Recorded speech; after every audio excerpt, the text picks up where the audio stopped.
Roy Jones says Errol Spence weight won't matter in the Terence Crawford rematch. What's good, everybody? It's your boy Cardinal Red Sports. Let's talk about it. Alright, y'all. So fans worldwide, analysts, former boxers, everyone seems to have an opinion about the ending to the Errol Spence Terence Crawford fight that happened about 2 weeks ago. Roy Jones Jr. gave his take on whether Errol Spence can win a rematch or not. I wanted to break that down, get my 92 nickels on what Roy had to say for anybody listening. Terence looked like $1 million. He looked so good. He just did everything right, positioned right, was reading right. For some reason, to me, Spence just didn't look like he was all there. All right, y'all. So Roy Jones said that the weight won't matter in the Terence Crawford rematch for Errol Spence. He also said that he feels like they could fight at 154 or 160, and Terence Crawford would still beat him. And winning by split incision, Vermin Hensley. He's moving on up. And not only that, he also said that he feels like if Errol Spence tries to fight the way that he did in the first fight, that Terence Crawford would most likely knock him out again. Do you know what he's trying to do? They'll arrest him. And you just stand there like the Nook of the North. Why don't you help, for God's sake? I thought he was... Lesson 22. Blessed silence. And I just want to break that down and, give my analysis on what Roy had to say. Alright, so is what Roy Jones said true in any way? I would say that some of what he said is very true. I agree that if he goes back into the rematch with the same mentality as they had in the first fight, then we might get the same result. But I got a little bad news. What's the problem? I think that there were circumstances leading up to that fight to where Errol Spence just couldn't be himself. Number one, I think that Errol Spence, as a fighter, wanted to preserve his O. But I think Errol Spence, as a fighter, wanted to prove something. What?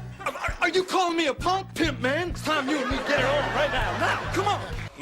At the same time. And unfortunately, the O had to go because the point that he was trying to prove, he was never going to win in that argument. Slow your roll. Unfortunately, he would have needed a lot more time to win at 147, and there was just no time left for Errol Spence at 147, unfortunately. Now, at 154, there's a different story to be told. You don't knock somebody down at that level with a jab that really didn't hit him in the chin, hit him like behind the ear, kind of. And it didn't just knock him off balance, it knocked him down. So that just tells me that maybe legs weren't underneath him. He's a little weak. And I think a lot of people out here recognize something in that first fight. Not only, from the moment that Spence walked out, but from the first punch that was landed by Terence Crawford.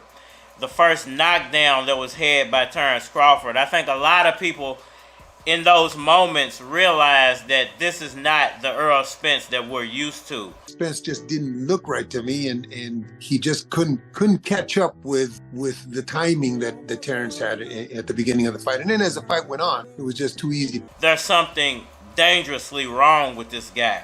Now, it wasn't what people initially tried to come out and say, that he had some type of brain injury or that, he's cloned, the most ignorant stuff I've ever heard in my life. No, I think the real issue was noticed from the first time that his face was shown backstage. The first thing I noticed when they showed him backstage the first time when he was wrapping his hands was that his eyes were glazed over. I'm afraid you have me confused with another man. When I noticed it again when he walked out with his ring walk, that his eyes were extremely glazed over. The babies are strong with this one. There are two ways to get glazed eyes. Well, there are a few ways to get glazed eyes, some of which I won't mention. But one is, a hangover. You could be hungover, your eyes might be glazed over. And we know that Errol Spence most likely wasn't drinking before that fight. Or he could have been smoking, smoking would definitely glaze your eyes over, make them bloodshot. And if you use Visine, you're definitely going to have the glazed over look in your eyes. They're just not going to be red. But there's another way, and that is, malnutrition. Or, dropping weight at a dangerous pace. Now, malnutrition and dropping weight at a dangerous pace, they might as well be the same thing. Because you can see it in a person's eyes. Sometimes you can see it in the skin, the way it hangs down after people have dropped a lot of weight really quickly. Someone who might have got lost in the desert, or might have got lost in a forest, or might have been hiding out somewhere, and when they come back, you can see it in their eyes, their skin. Sometimes their lips might show it. Might be a purplish color, and it's all from malnutrition and basically dropping weight way too fast. And you can see it in Errol Spence's eyes. You can see it in the way he was moving.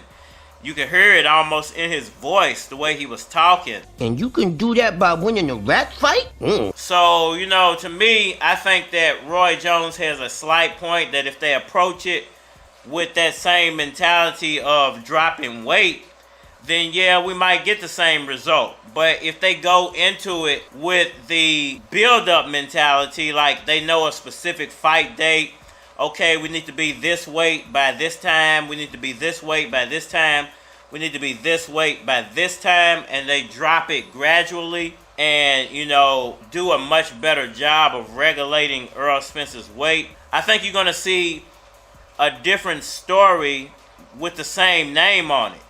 A part 2, basically, with a rewritten story. And I think you're going to see a lot of stunned fans after the second fight because they're not going to be expecting this version of Errol Spence to come to the ring. Well, I think they should do the rematch. I think that since they signed it, they should abide by it, one. And two, if Spence had gotten beat and he was 100% to a lot of us that watch him fight, then okay, maybe then I would say, no, let's go on to something else. But I don't think Spence was all there. So I think a rematch should be done. And if he beats him at 154, then really there's no excuse unless he killed himself to make weight again, which he shouldn't do. But then these guys sometimes are a little crazy how they lose their weight. And, I think that, once again, Roy Jones, I think he says a lot of stuff out of spite because of how his career ended. And Antonio Tarver as well. I think a lot of fighters, sometimes they speak out of spite because of how their careers ended. And it might be out of, warning as well. Like, I want to warn this guy before he does something to hurt himself. But a lot of these people, they never had anything good to say about Errol Spence from the beginning. So I think that it's more of them speaking out of spite. And, I love Roy Jones as a fighter, don't get me wrong. But I think he's wrong about this. I think because Errol Spence, and by his own fault in a lot of ways, which is why I commend him for even going through with the fight as quick as he did. I think that Errol put himself in a situation to where he knew he couldn't lose the weight that fast and be the best version of himself. He kind of just bowed down to Terence Crawford and allowed him to be the 147 champ. And he went out on his shield. I'm glad he didn't get hurt permanently or to a point the way we can't have the rematch.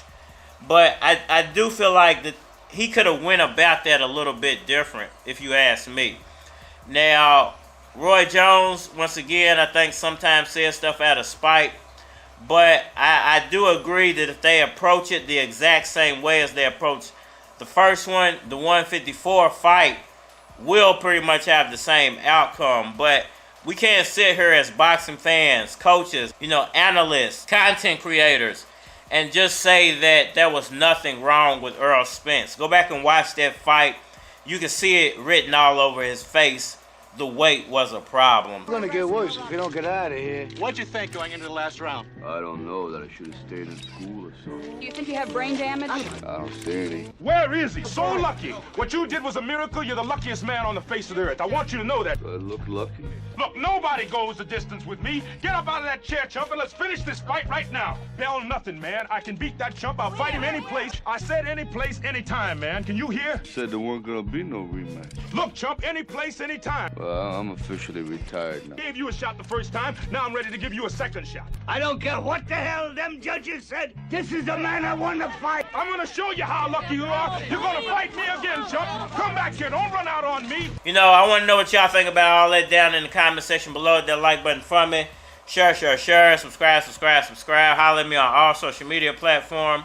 Facebook, Instagram, YouTube, Twitter. But you're more than likely to get a response on the tube, so holler at me over there. If you want to collabo, feature a product or your channel on my channel, feel free to hit my Gmail, because it is a flock of cards at gmail.com. And we are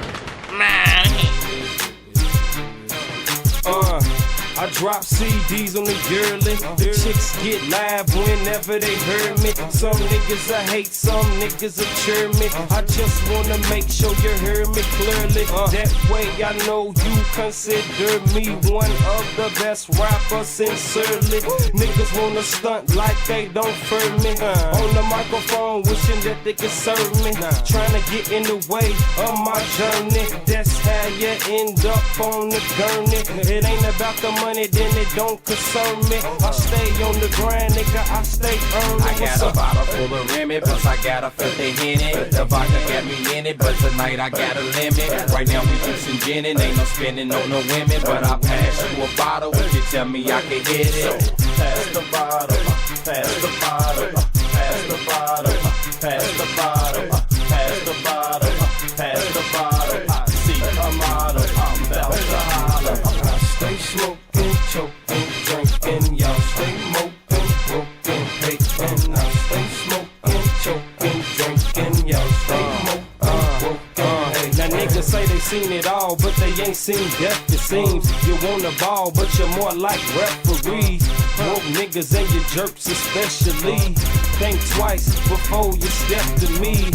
Yes, it's me, Professor Key. School niggas on how to get the cheese. Better yet, it's me, call him Chef the Key.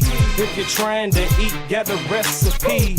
I keep it real till I'm buried. You on that fake shit, nigga, don't come near me. I got the monster squad, so I ain't worried. You on that bullshit, get took out early. What's up? I got a bottle full of Remy, plus I got a 50 Henny. The vodka got me in it, but tonight I got a limit. Right now we juicing gin and ain't no spending on no women. But I pass you a bottle if you tell me I can hit it. Pass the bottle, pass the bottle, pass the bottle, pass the bottle, pass the bottle, pass the bottle.